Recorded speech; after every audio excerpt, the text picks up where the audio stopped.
রাজশাহী নগরীর একটি কোচিং সেন্টারে অভিযান চালিয়ে বেশ কিছু অস্ত্র ও বিস্ফোরক তৈরির সরঞ্জাম উদ্ধার করেছে যৌথ বাহিনী। শনিবার ভোর থেকে নগরীর কাদিরগঞ্জ এলাকার ওই প্রতিষ্ঠানটিকে ঘিরে রাখে সেনাবাহিনীর একটি দল। এই ঘটনায় প্রধান অভিযুক্ত মুন্তাসিরুল অনিন্দ ও তার দুই সহযোগীকে সেনা হেফাজতে নেওয়া হয়েছে। মথুর মুর্তজার তথ্যচিত্রে ডেস্ক রিপোর্ট। কোচিং সেন্টারে মজুদ অস্ত্র ও বিস্ফোরক। গোপন সূত্রে খবর পেয়ে শনিবার ভোরে রাজশাহীর ডক্টরস ইংলিশ নামে কোচিং সেন্টারে অভিযান চালায় যৌথ বাহিনী। সেখান থেকে অস্ত্র ও বিস্ফোরকের পাশাপাশি ওয়াকিটকি এবং বাইনোকুলার উদ্ধার হয়। এ সময় মূল অভিযুক্ত কোচিং সেন্টারের পরিচালক মোস্তাসেবুল আলম অনিন্দ ও দুই সহযোগীকে আটক করা হয়।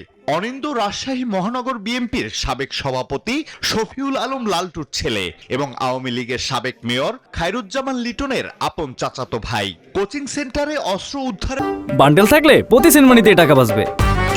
বিকাশ সেনমানি বান্ডেল কিনে জিতুন প্রতি লেনদেনে। ঘটনায় হতবাক স্থানীয়রা। আমার ছেলে খুবই সাদাসিধে, আমার ছেলে এসব রাজালে নাই, আমার ছেলে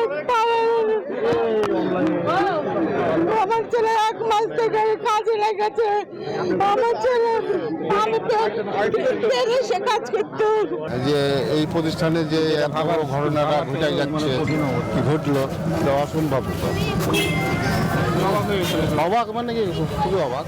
পাশাপাশি অস্ত্র উদ্ধারে পার্শ্ববর্তী পুকুরে অভিযান চালাচ্ছে ফায়ার সার্ভিসের ডুবুরি দল ও আইন শৃঙ্খলা রক্ষাকারী বাহিনী।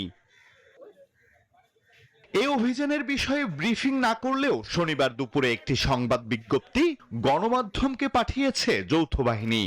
সেখানে বলা হয়, অভিযানে কোচিং সেন্টারের মালিক অনিন্দ ছাড়াও সন্দেহভাজন রবিন ও ফয়সাল নামে দুইজনকে আটক করা হয়েছে। Desk report, news 24।